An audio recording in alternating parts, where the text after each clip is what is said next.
Thank you. Definitely not an economist. So, all right. I know I'm the last thing between you and a break, so let's jump right into it. I'm really thrilled. I'm absolutely thrilled to have this opportunity to be here. I've been coming to these for a long, long time and have learned something every time. And today's no different. Mr. Adams taught me who Mike Pence was, so that's going to be fantastic to take back. I thank him for that. And Dr. Gearhart told me that I'm the contributing the most obese cohort in history. And I just learned that's probably because I'm part of the 94% who drink beer when it comes out. So you guys might want to commission a study on that and see if there's some sort of correlation there. So yes, my name is Derek Sprague. I'm a commercial real estate broker, but I'm also president of the Bakersfield Association of Realtors, which makes me kind of unique in the fact that I don't really do a whole lot of residential, but I'm representing a membership that is largely residentially based. And so I've got a lot of data and statistics. A lot of the opinions aren't my own. I'm thankful to have some data from our chief economist for the state, Leslie Appleton Young.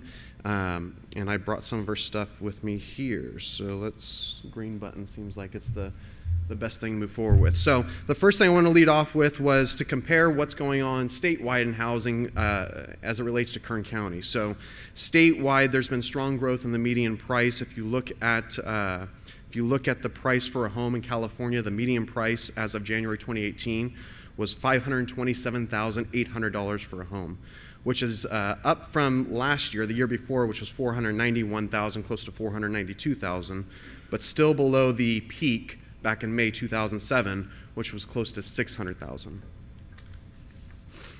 How that relates to Kern County? Well, the Kern County median price is $225,500, which is up 4.9% year over year, and kind of follows a similar track if you look at if you compare the two slides. I think it's interesting also to note to take a look at the average price per square foot for a home. It's the highest it's been since 2007 across the state. Back in November 2016, these slides are a little bit dated, but in November 2016, the price per square foot for a home in the state of California was $254. Now it's $277, and it continues to increase.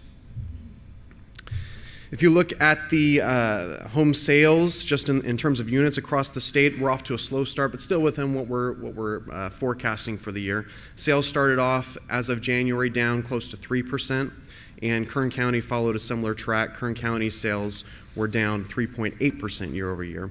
But again, I think we're still in line to go with what we're projecting for the year. So you'll hear a lot of what we talk about and what other realtors talk about. There's an affordability issue in this state. We have a supply issue, and there's a lot of things contributing to it.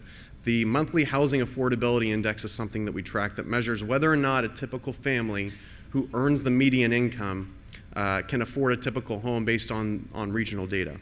And across the state, that number's 29%. Kern County is one of the most affordable counties in the state at 54%.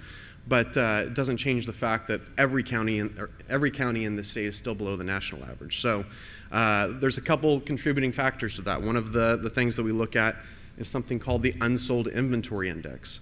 The unsold inventory index is the number of months it would take to sell the remaining inventory for that month in question.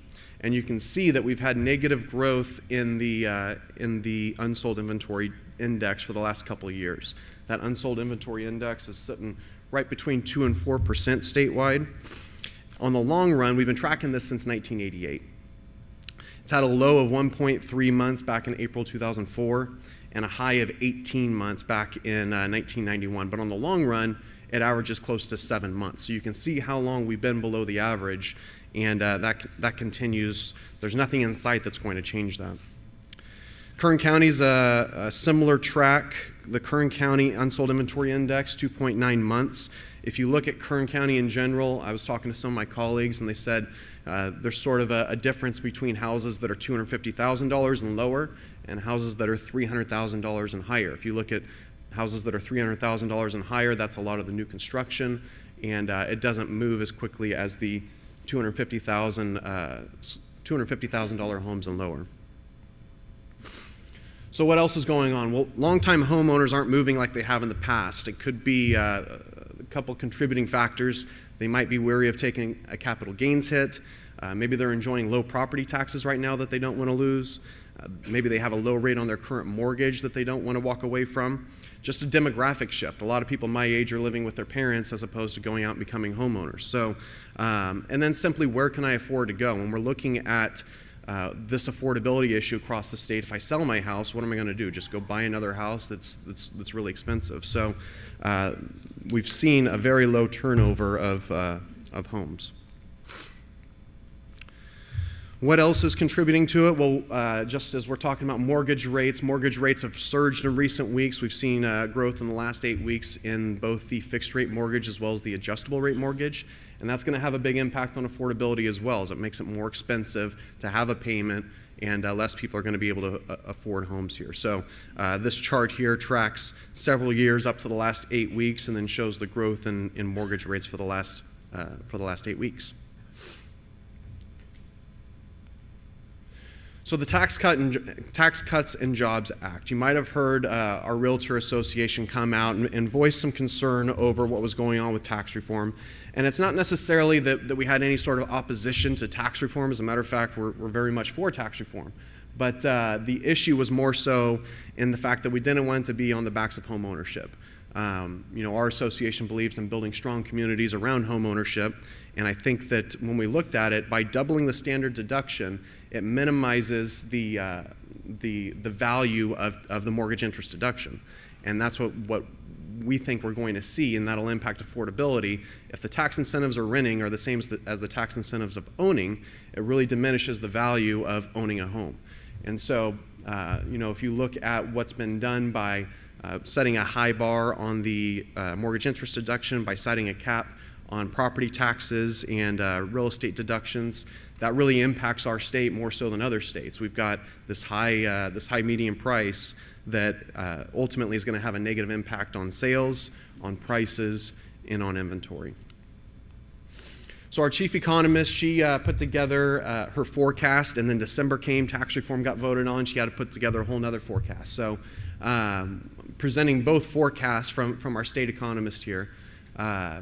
Before tax reform, she was projecting growth in the amount of units sold of 1%. After tax reform, she scaled that back down to 0.3%. Before tax reform, she was expecting the price of a median home in California to grow by 4.2%, scaled that back to 3.2%. So you can see the impact that we're seeing, or that we think is going to happen throughout this year.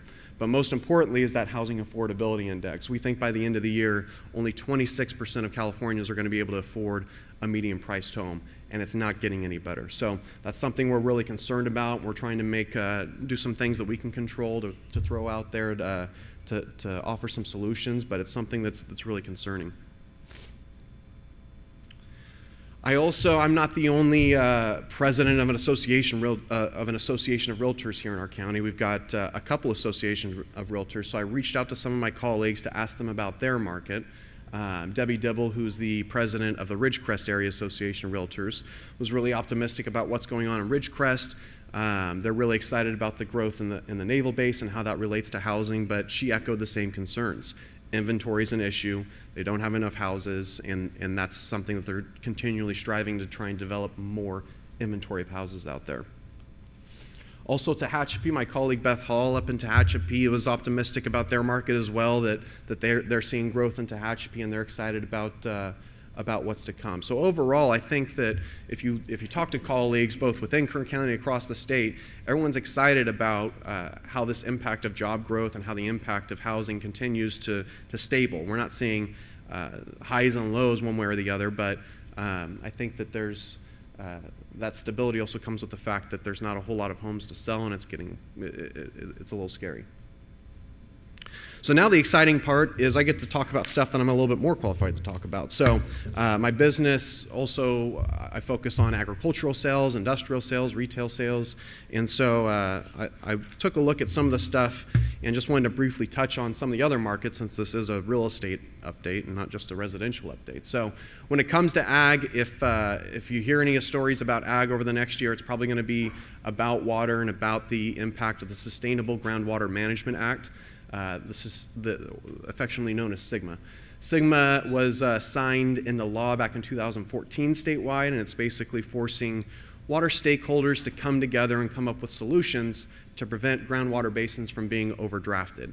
And right now, there's probably over 40 water districts in Kern County that are all trying to come together and figure out how they're going to implement their plan and move forward in a way that's going to make sense. And a lot of farmers are trying to figure out how exactly their plans are going to fit within that context.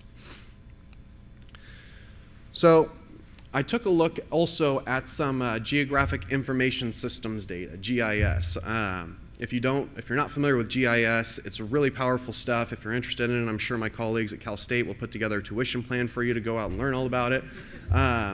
But basically, we've got some tremendous resources that are available from the County of Kern. And included in that is the crops permit data. So I took a look. This is a map that shows all of the crops that were planted based on the 2017 data that's available. And I was interested to look and see what's changed over the last decade. So this year there was about 750,000 acres of planted crops in Kern County, which, if you compare that to 2007, is about a 3.72% annual growth. So in 2007, there was 523,000. If you go 3.7% every year, it hasn't been tremendous growth one way or the other. But what I found interesting when I was looking at it was look at how it's not really, you don't see a whole lot of fringe development. You don't see areas that were planted that weren't planted before, like a desert oasis that's now all of a sudden planted in almonds and pistachios and grapes. It's really just areas where there was already prime farmland. You'd almost call it what we would call in commercial development, infill development, areas that were already capable of handling agricultural land that are now just being further developed. So I thought that was interesting, and then I went and wanted to drill down on some particular crops a little bit more. So let's look at pistachios. Back in 2007, there was 72,000 acres of pistachios. That represented close to 14% of that total crop back then. Fast forward to 2017, that number is 15% of today's crop. So the ratio of pistachios and the amount of planted acres they're taking up hasn't really changed over the last decade. What about almonds? Well, almonds were 33.3%. They were a third of the crop back in 2007. And now that share of planted acres actually came down to close to 31%. So still pretty relative, but you're seeing, or what was interesting to me was to see how the shares of crops haven't really changed when it comes to the amount of planted acres that's out there.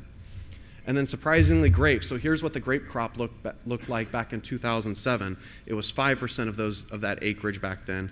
It grew to over 10.3% in 2017. So a lot of growth in the Delano, McFarland area, as well as the Arvin Edison area. All right, so also touching on a couple of the other submarkets when it comes to industrial.